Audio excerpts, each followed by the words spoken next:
Amen.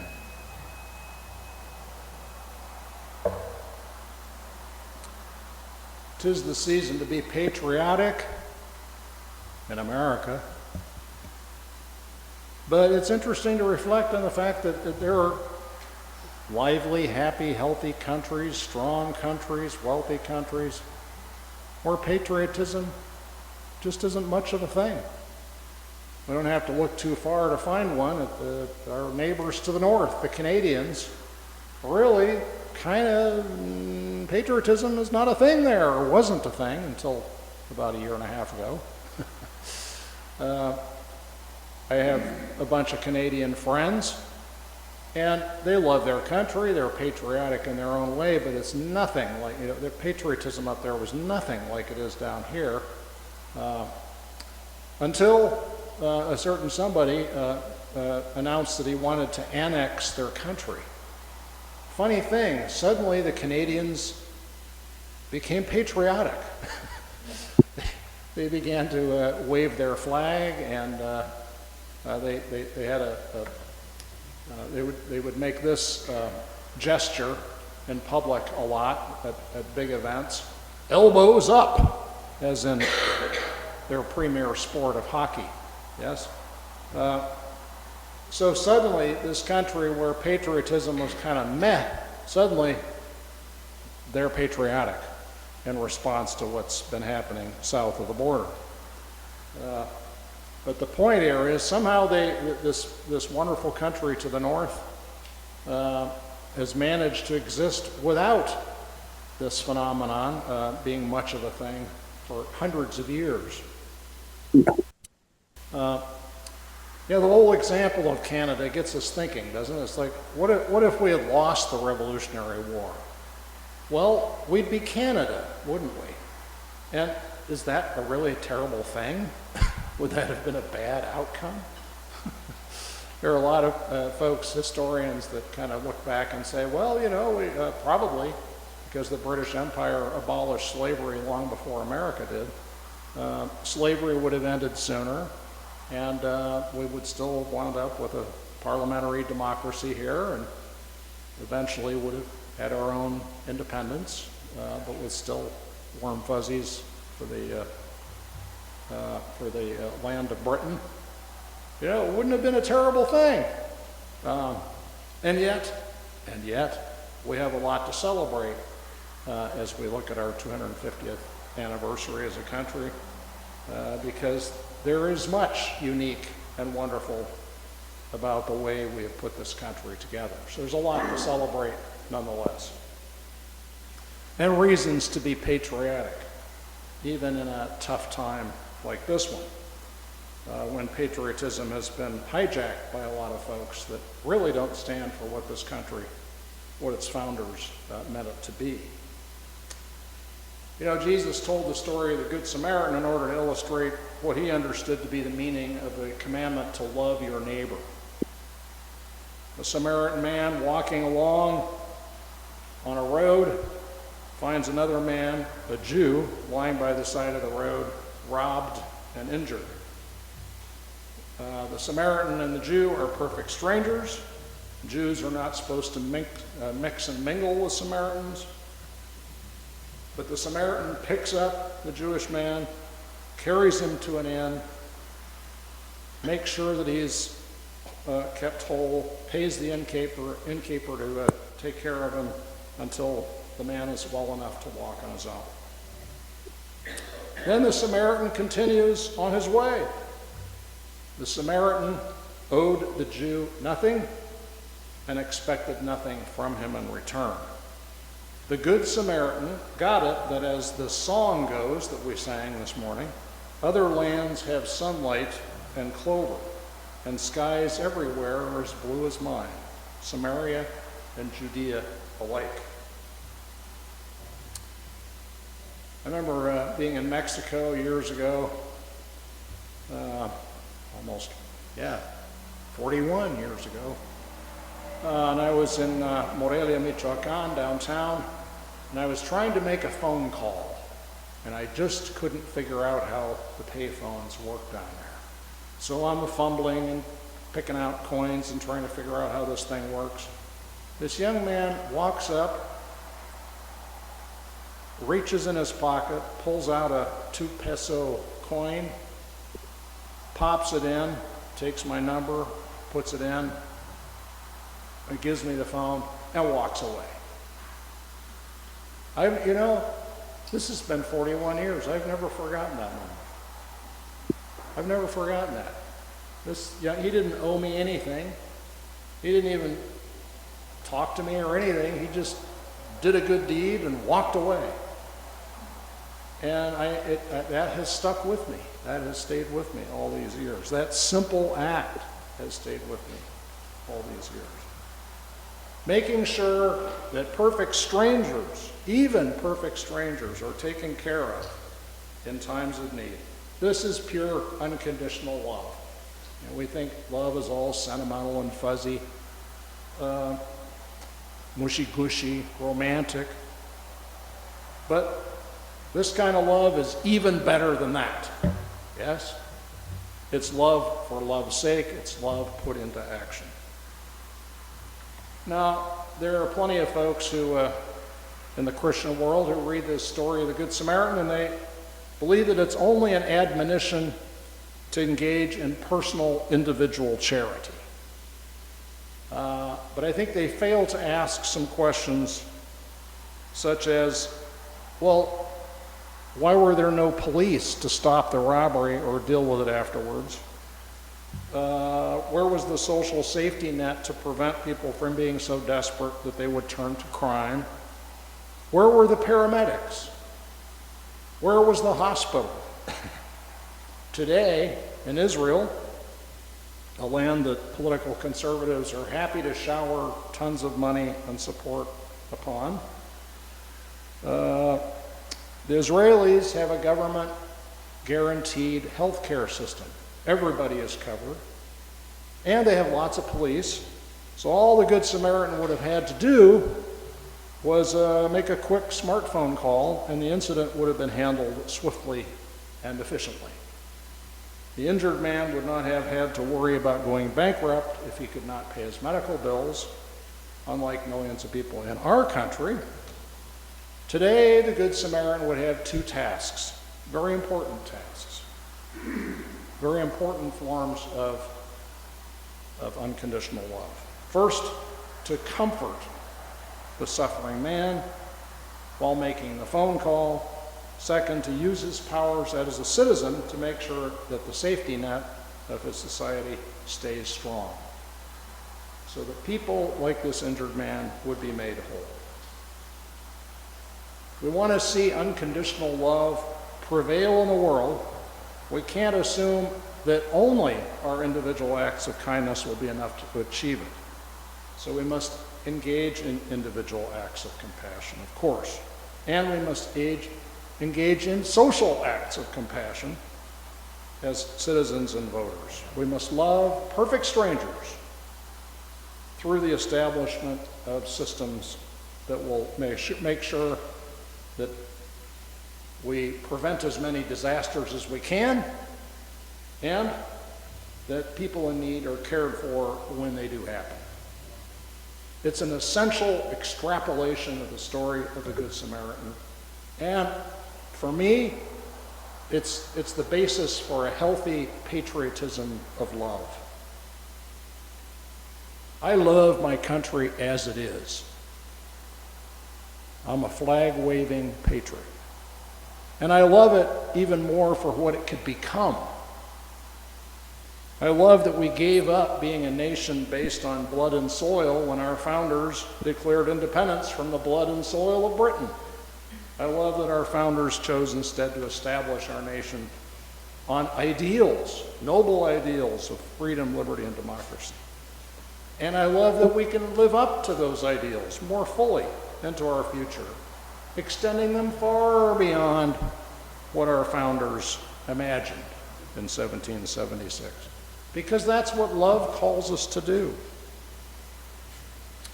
America is great, it's always been great, and after our 250th birthday, we can show our love for it by making it even greater. A country that, as Lloyd Stone's words said, a country that is united, righting every wrong. I love that America is and always has been the land of possibility. I love the energy and creativity and entrepreneurial spirit of our country. The people have come from all over the globe. We're a land of immigrants. And within humane and sensible limits, we can continue to welcome them into the future.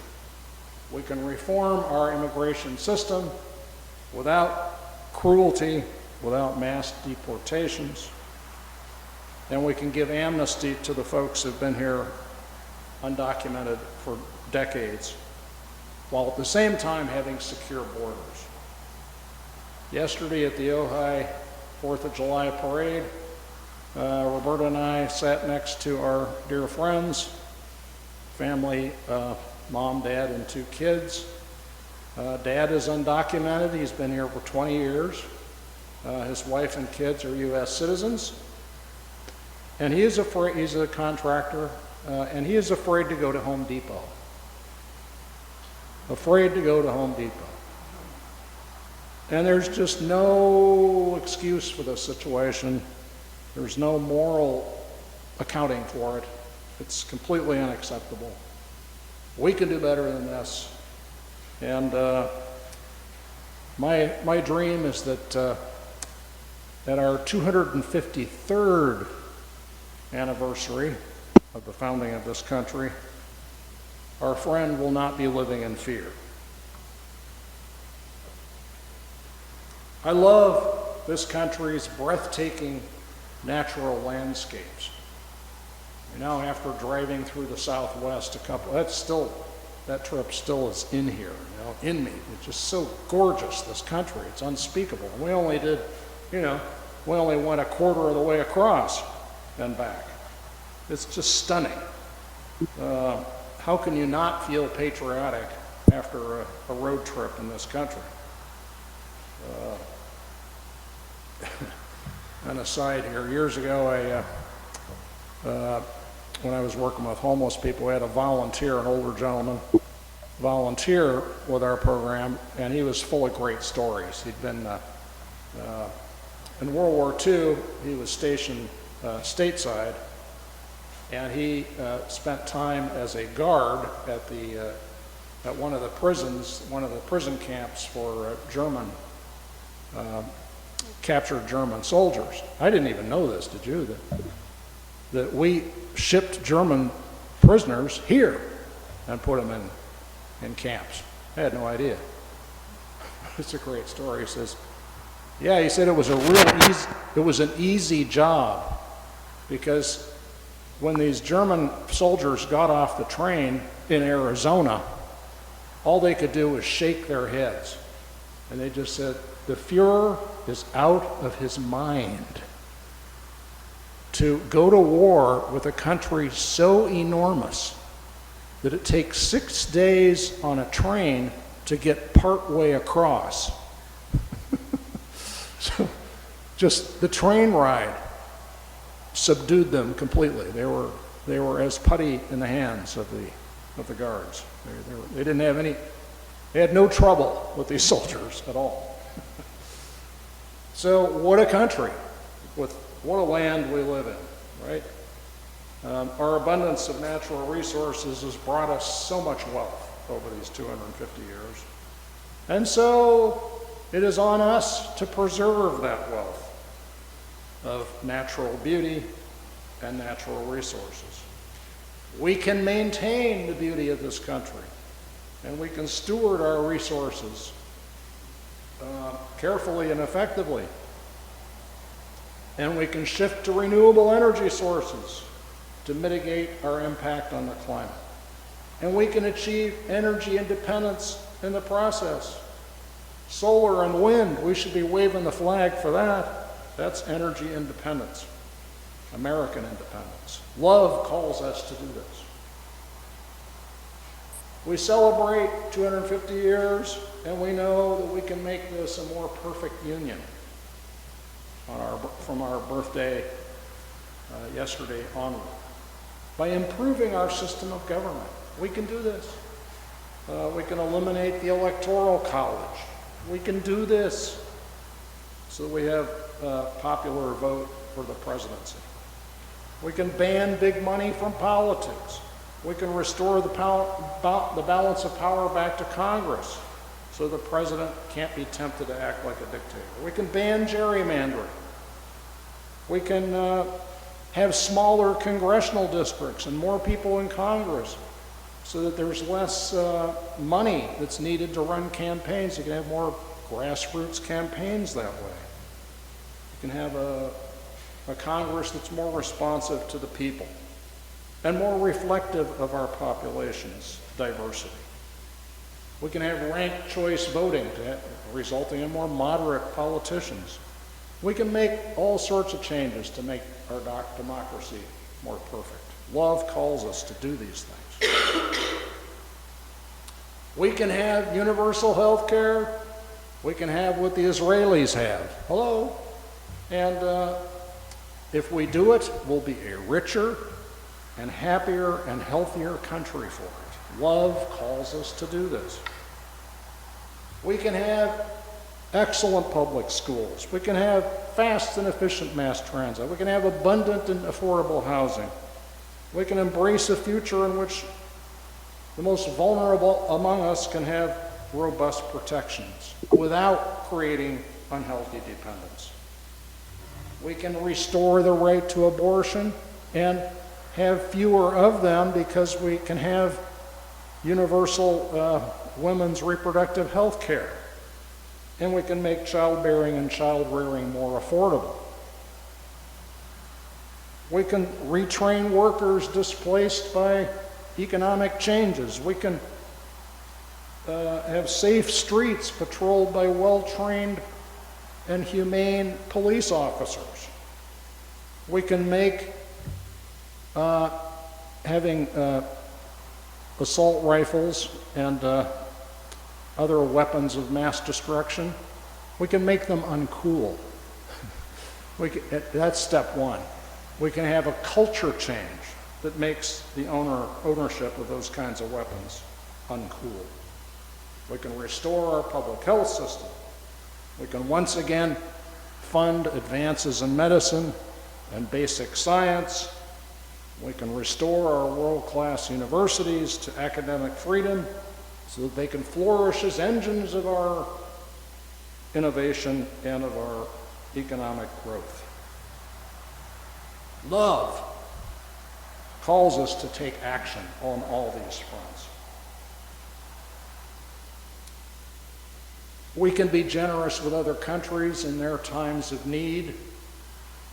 Again, restore USAID, restore global public health funding, because as the song says, other hearts and other lands are beating with hopes and dreams as true and high as mine. And we can protect religion in this country from people who want to protect it to death. Because, as we can see in theocratic countries, we can look at the moribund condition of religion in those countries that have state churches, state religions. America has never been a Christian country, and that is why our church and other churches in this country and temples and gurdwaras, they thrive here because this is not a Christian country. Messy as our past has been, unfinished as our founder's vision may have been, I love America as it is at the age of 250 years, and I love the future that lies ahead of us. As a patriot, I commit myself to working with you and all other fellow citizens to make our glorious future real. Amen.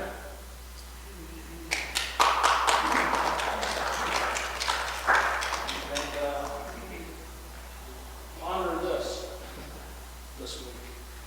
Do you love your country, and if so, how? So share in the meal